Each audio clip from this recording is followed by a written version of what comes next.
1. O perigo do adultério segundo a Bíblia. Você já parou para pensar como o adultério começa?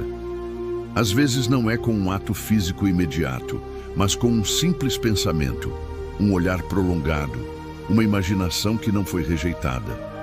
Pequenos passos que parecem inofensivos no início, mas que podem levar alguém a um abismo espiritual.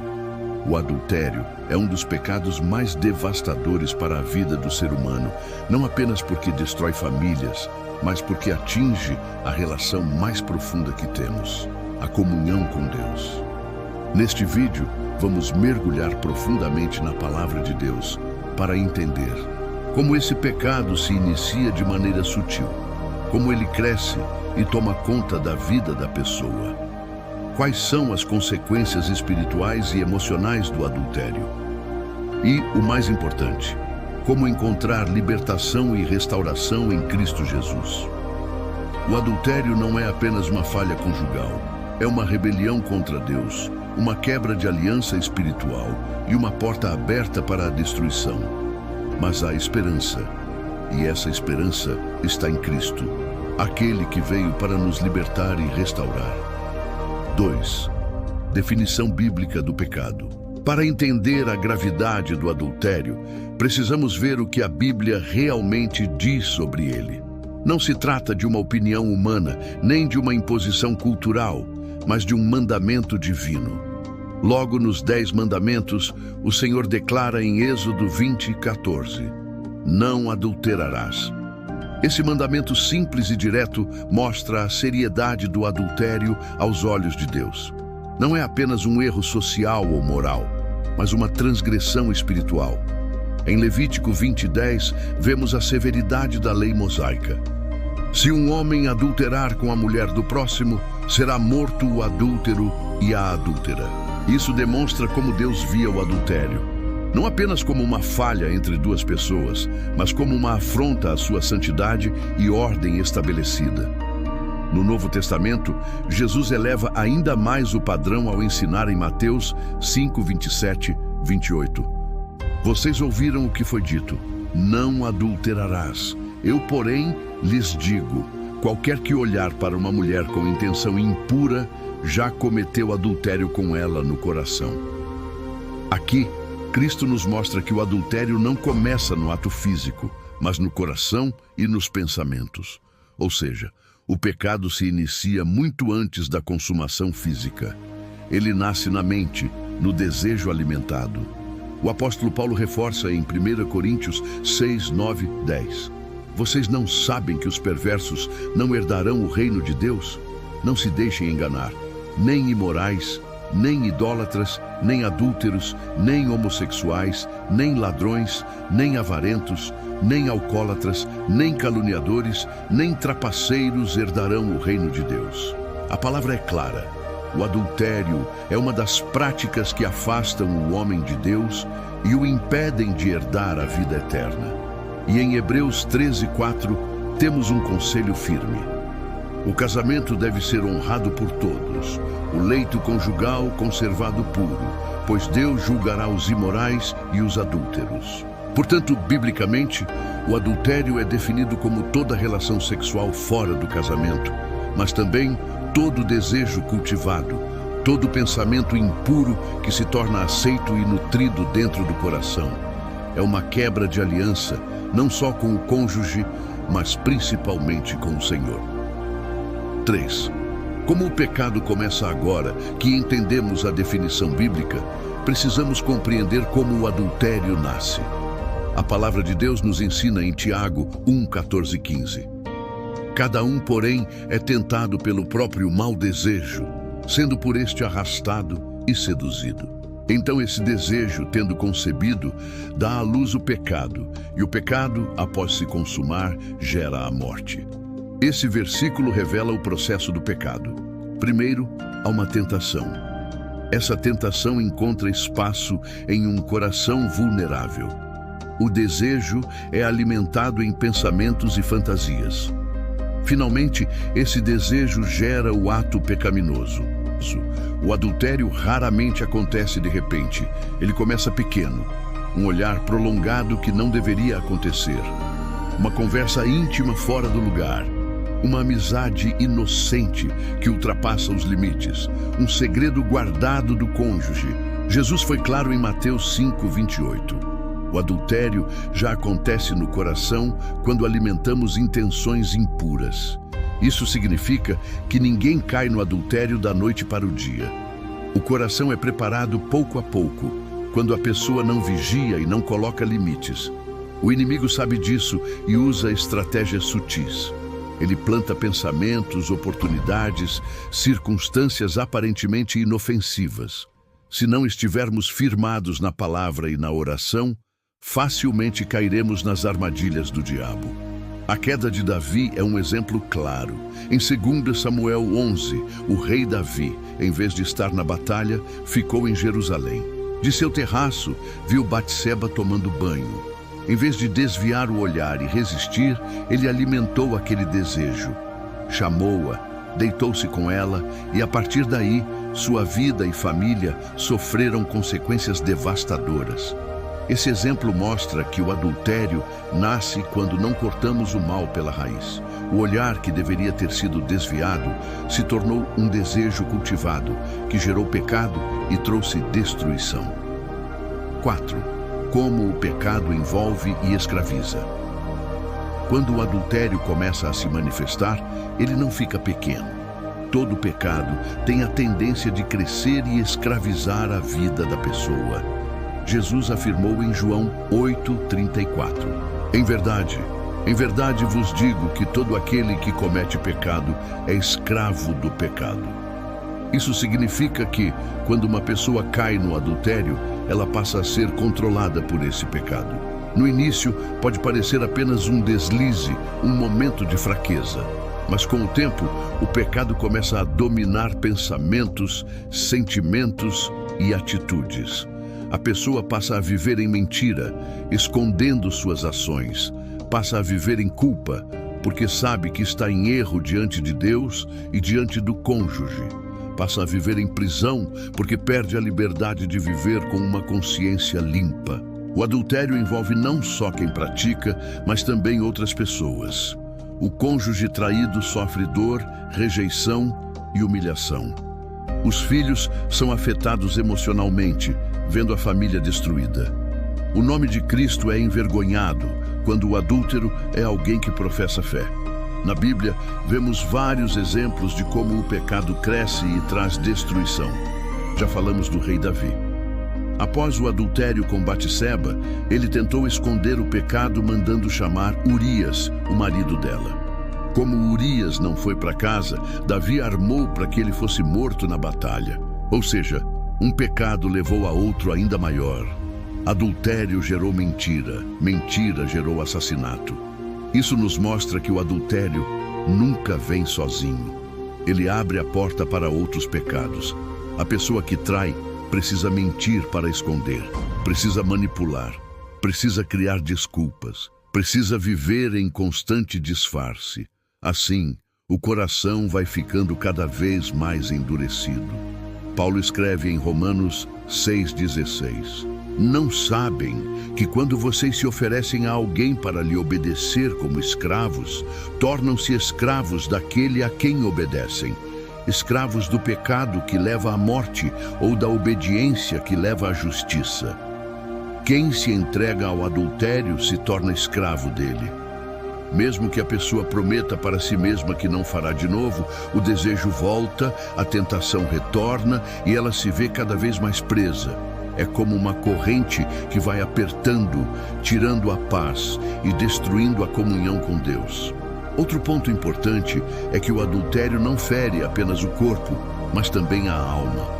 Paulo alerta em 1 Coríntios 6,18: Fujam da imoralidade sexual. Todos os outros pecados que alguém comete, fora do corpo, os comete. Mas quem peca sexualmente, peca contra o seu próprio corpo.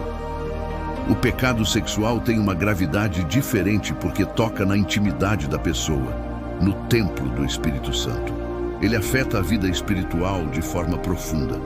Portanto, vemos que o adultério não é apenas um ato isolado. Ele envolve, prende, escraviza e cria raízes na vida da pessoa. tornando-a incapaz de viver em santidade se não buscar libertação em Cristo. 5. As consequências espirituais. Se o adultério fosse apenas um erro conjugal, talvez suas consequências fossem menores. Mas a Bíblia mostra que esse pecado tem efeitos espirituais devastadores. Primeiramente, o adultério separa o homem de Deus.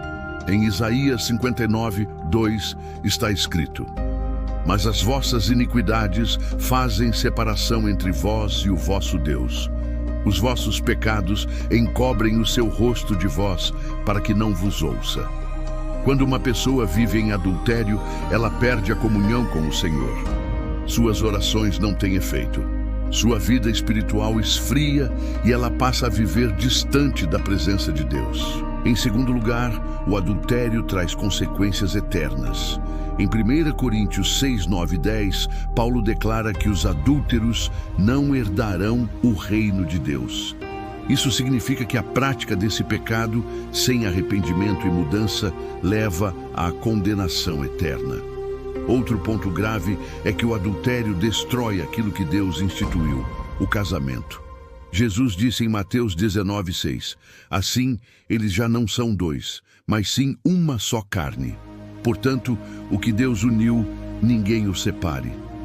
Quando alguém comete adultério, está quebrando essa aliança sagrada estabelecida pelo próprio Deus. Não é apenas uma traição contra o cônjuge, mas contra o Senhor que uniu o casal.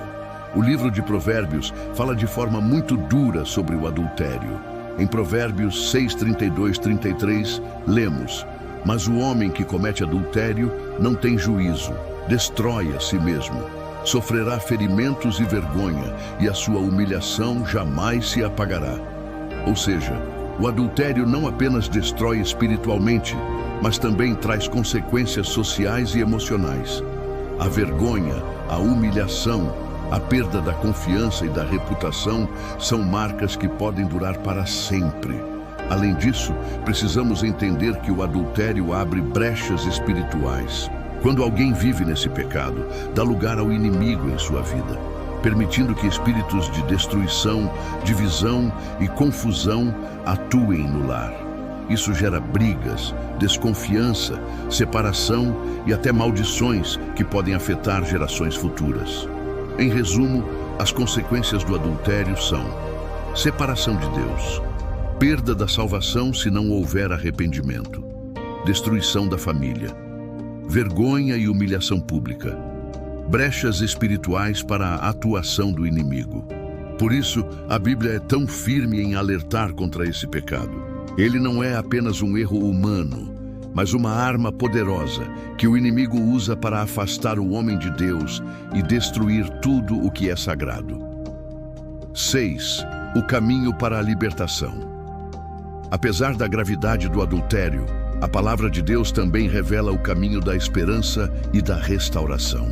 O mesmo Deus que condena o pecado é o Deus que oferece perdão, desde que haja arrependimento verdadeiro. Em 1 João 1:9, encontramos uma das promessas mais poderosas. Se confessarmos os nossos pecados, Ele é fiel e justo para nos perdoar os pecados e nos purificar de toda injustiça. O primeiro passo para a libertação é reconhecer o pecado. Muitos tentam justificar dizendo: foi só uma fraqueza, eu estava carente, ou meu casamento não estava bem. Mas a Bíblia não dá margem para desculpas. O adultério é pecado e o pecador precisa admitir isso diante de Deus. O segundo passo é arrepender-se sinceramente. O arrependimento não é apenas sentir remorso ou tristeza pelo que aconteceu, mas é uma mudança de mente e de atitude. É decidir abandonar o pecado e não voltar mais a ele. Em Provérbios 28:13 lemos: o que encobre as suas transgressões nunca prosperará, mas o que as confessa e deixa alcançará misericórdia. O terceiro passo é buscar a Deus em oração e leitura da palavra. Só o relacionamento diário com o Senhor fortalece o coração contra as tentações. O salmista declarou em Salmos 119:11: escondi a tua palavra no meu coração, para não pecar contra ti. O quarto passo é não caminhar sozinho. O inimigo sempre age no isolamento, mas Deus nos chama para viver em comunhão.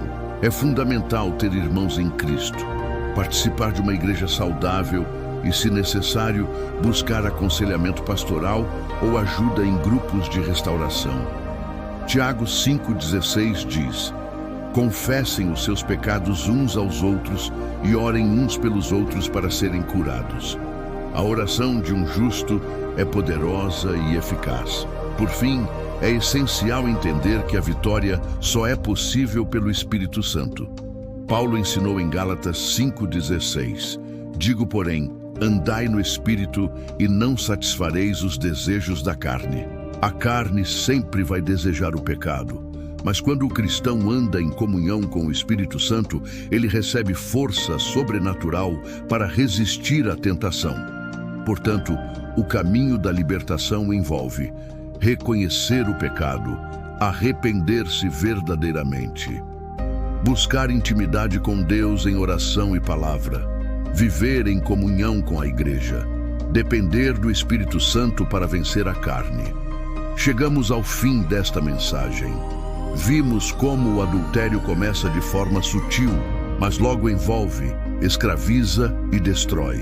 Ele traz consequências espirituais graves, separa o homem de Deus, rouba a salvação, destrói famílias e abre portas para a ação do inimigo.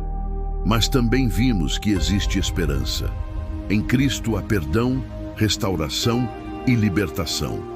Não importa quão longe alguém tenha ido nesse pecado, se houver arrependimento sincero, o sangue de Jesus é poderoso para purificar e restaurar todas as coisas. Se você que está ouvindo essa mensagem tem lutado contra o adultério, ou até mesmo já caiu nesse pecado, eu quero dizer algo. Jesus está de braços abertos para te receber. Ele não rejeita o coração quebrantado. Ele não despreza aquele que se humilha e pede perdão. O adultério pode ter deixado marcas, dores e cicatrizes, mas em Cristo há cura e renovação. Ele pode restaurar seu casamento, pode restaurar sua vida espiritual e pode te dar uma nova história. Eu te convido agora a orar, entregar sua vida a Jesus e pedir ao Espírito Santo que te fortaleça contra esse pecado. Não lute sozinho. Busque a Deus. Entregue-se de coração e permita que Ele transforme a sua vida. Se essa mensagem falou com você, não aguarde só para si. Compartilhe com alguém que também precisa ouvir essa palavra. Existem muitas pessoas presas no pecado e precisando saber que há libertação em Jesus. Inscreva-se no canal para continuar recebendo conteúdos bíblicos que edificam a sua fé. Ative o sininho para não perder nenhuma mensagem. Deixe o seu like e comente qual parte mais tocou o seu coração.